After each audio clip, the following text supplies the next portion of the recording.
What is Mamba mentality?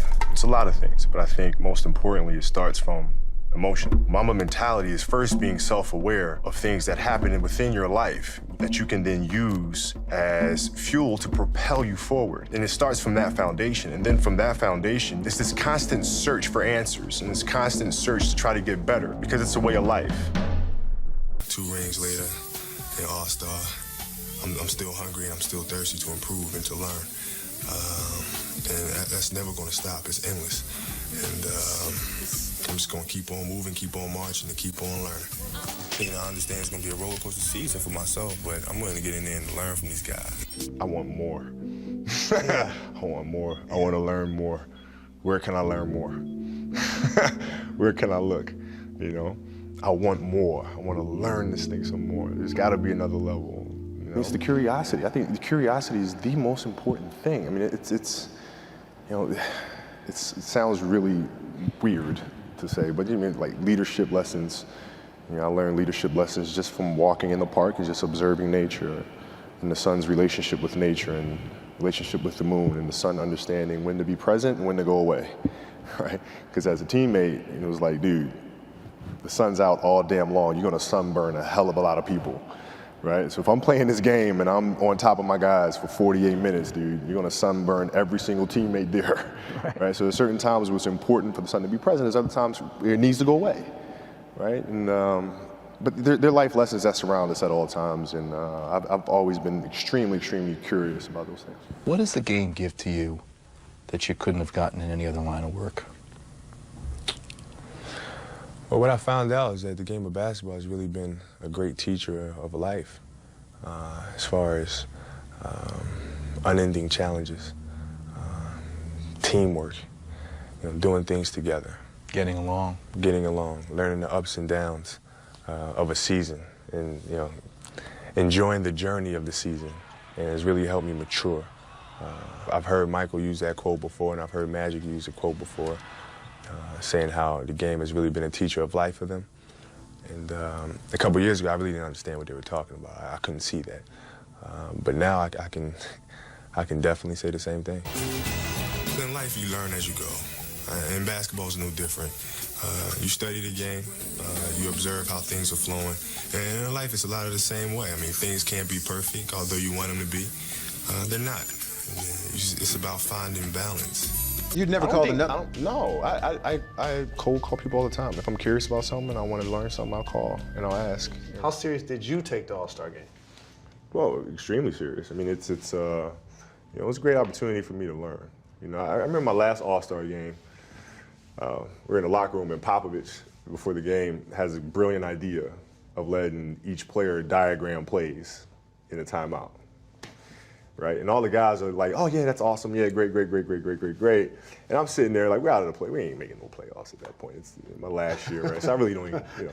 So I said, you know, Pop, if I was competing with you guys for the playoffs, I'd tell you that that's a horrible idea. And I'm not doing that at all. I want to see you draw every play and every single time out because I want to see what you run. Absolutely. As opposed to you seeing what I'm thinking in my head and Yes, what I'm drawing up, you know, that's not happening. And he just started laughing. That's awesome. Started laughing, he gets it. Game on TV, but until you go through the workouts, experience yourself, you don't get that firsthand. What was it like for the tryouts? What did you learn? Well, I learned that you have to work hard and you have to approach the game with a serious mindset. There's a step up from high school, and I understand that. So therefore, every time I step on a basketball court, I'm going to put a strong effort out there on the floor. I'm not going to leave anything on the floor. There's 2 types of players who love to win and players who hate to lose. Which one are you? I'm neither. Meaning? Meaning that, you know, I play to figure things out.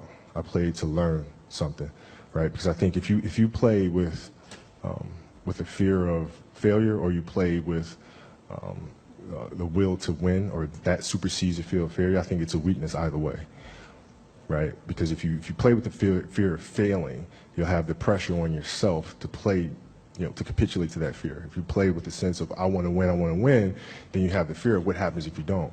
But if you find common ground in the middle, in the center, then it doesn't matter. You're unfazed by either, right? And that enables you to really just stay in the moment, stay connected to it, and not feel anything other than what's in front of you. So, I try to just be dead center. I'm kind of learning on the run. I think if you look at the years I've been in the league, I think you'll see an improvement as far as shot selection goes. I look at some of my tapes from last season, and I would kind of laugh at myself and taking certain shots because I wouldn't take those now. I would read the play a little bit better. And it's getting there. I think I've actually learned pretty quickly because I've had a lot of other things to adjust to as well. But yeah, I mean, listen, I just constantly looked for things to learn from, and very observant. How did you become one of those people who doesn't seem to be afraid of failing? It doesn't exist. It's not existent. What the hell does that mean?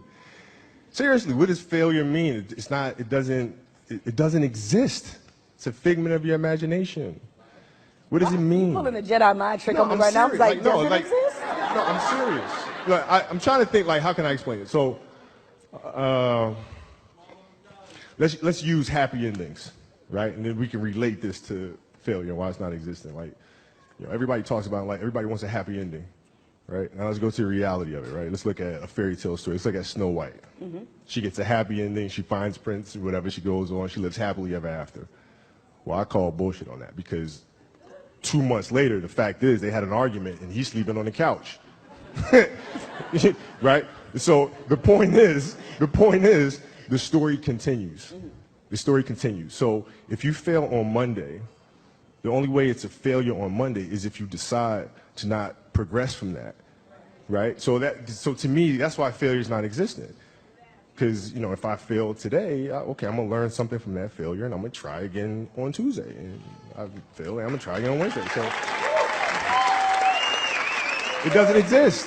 Well, it depends who's a constant learner, right? Because you're not going to win them all, right? So winning is really how you define what winning is for yourself, and for your team, for your family, right? So you have to know what your values are, how you measure success, and then that's all that really matters. At the end of the day, the champion gets a trophy, right? But for us, and for me, when I came in the league, we didn't win right away. There were other teams that won, but I chose to continue to stay focused, continue to learn. So even though I lost by not winning a championship, I won in the long run because I kept on learning. And now here I am with 5 championships by how the public measures what success is, and that's okay.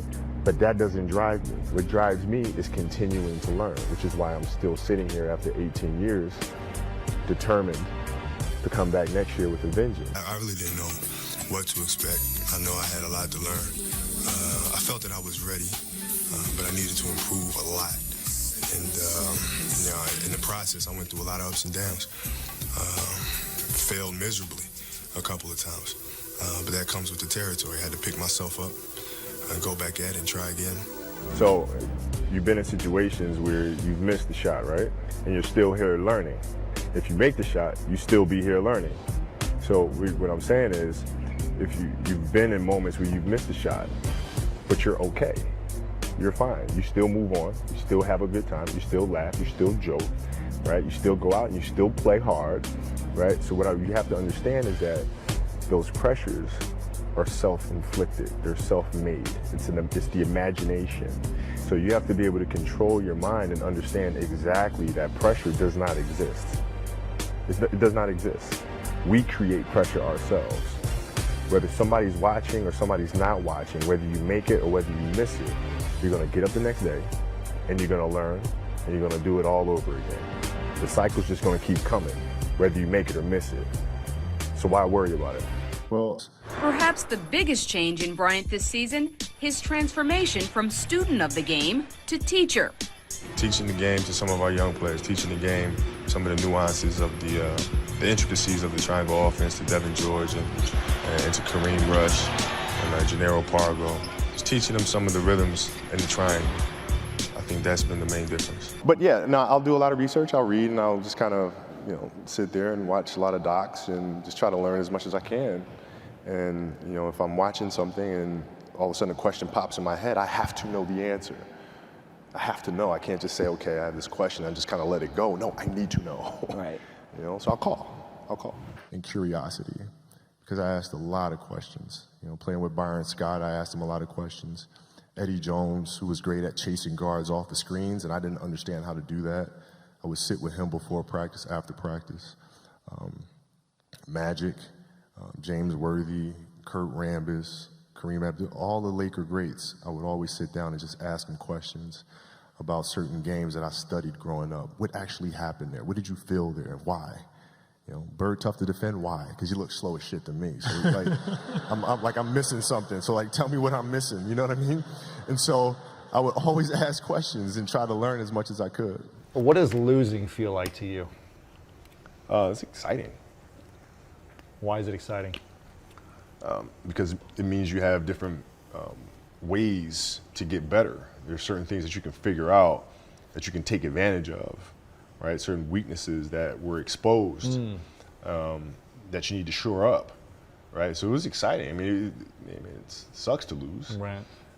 But at the same time, there are answers there if you just look at them.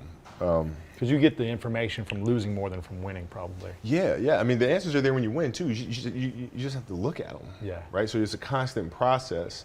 It's exciting when you win. It's exciting when you lose, because the process should be exactly the same, whether you win or you lose. As you go back and you look and you find things that you could have done better. You find things that you've done well that worked. You figure out how did they work, why did they work, how can you make them work again. Yeah. And but the hardest thing is to face that stuff. That's a really, really tough challenge.